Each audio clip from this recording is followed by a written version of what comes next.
So if you don't know already, Alex Hormozi outlined the hook, retain, reward model for short form content, where hook is where we hook people's attention, retain is where we retain people's attention with steps, lists, or stories, and we give people a reward at the end for sticking to the end.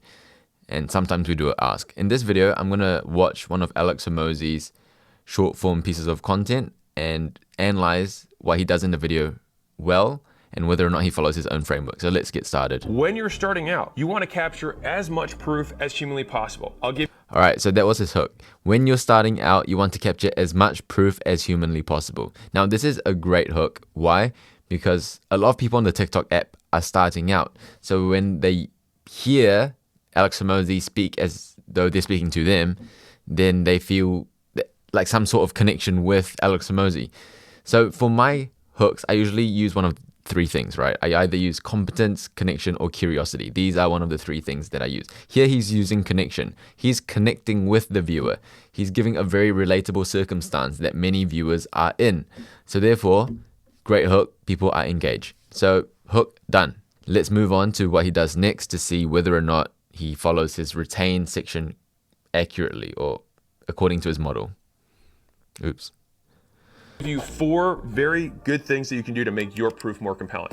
Number 1. All right, he's outlining the plan of the video. So here are 4 ways to make your proof more compelling, right? So therefore, he's using lists. So either steps, lists, or stories, he's using lists. So here are 4 things you can do to make your proof more compelling. All right, let's see what he has to say with proof. Recent proof is better than delayed proof. So if proof was 5 years old, proof that's from last week is going to be more compelling. Second is, all right, absolutely true. Proof that is more recent is going to be more compelling. you want it to be as visual as possible. Someone saying, hey, I lost 20 pounds is not as compelling as the picture of them losing 20 pounds. The third component.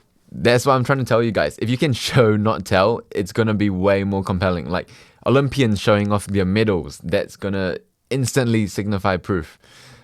What else? Let me see. If you're jacked, if you're trying to sell your program to show people how to put on muscle, if you could show that you're jacked, maybe explain how to get jacked, but you're in a singlet, that's another way of showing proof.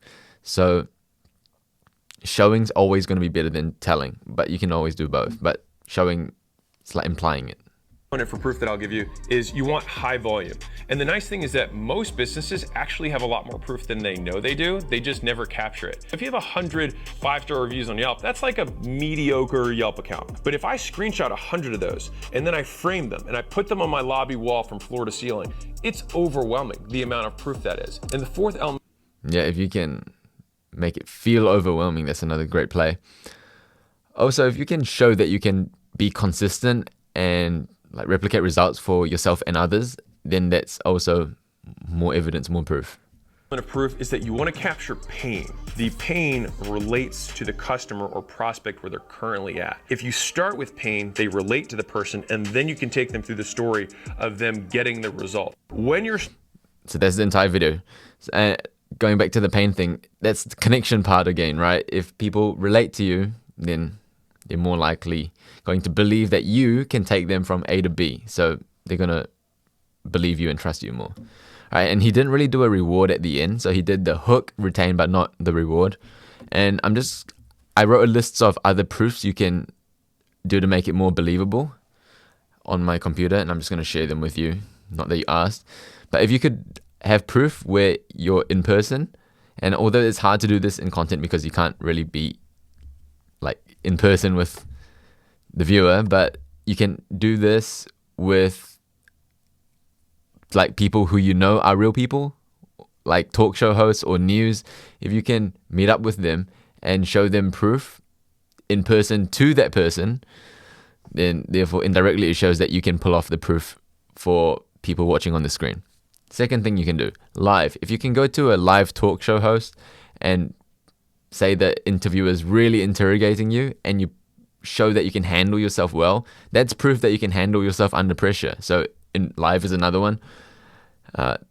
3, implied, which is kind of showing, but if you can have a podcast clip or if you are on stage and you're talking, that implies that you have credibility. So it's another way.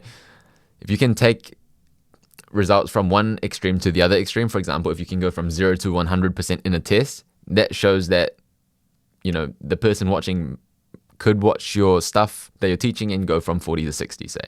Another thing is if you've gotten both yourself and others results, not just others, not just yourself, but if you've managed to got both, if you can do it handicap, for example, a soldier spinning his gun, right? If the soldier spins his gun, and he's still able to maintain control, it's very likely that he can maintain control while he is, just holding it. And lastly, if it extrapolates to the viewer, again, this is connection. If you can have a similar struggle if the viewer relates to your pain. So that's additional proofs. But overall, this piece of content doesn't strictly follow the hook, retain, reward. There's no reward at the end, but the hook was great. It shows connection. And the retention was great because it used a list of 4 things that you can do to enhance your proof. Hope this style of video was helpful. If it is, I might do more of it. And if you want to learn how to script your videos using this hook, retain, reward model, I made a video about it here, and it's probably the most valuable video on my channel in terms of short form content. In terms of growing short form content, it's a long form video. So check that out if you're interested in learning about the hook, retain, reward model even more. Thanks for watching, and I'll see you in the next one.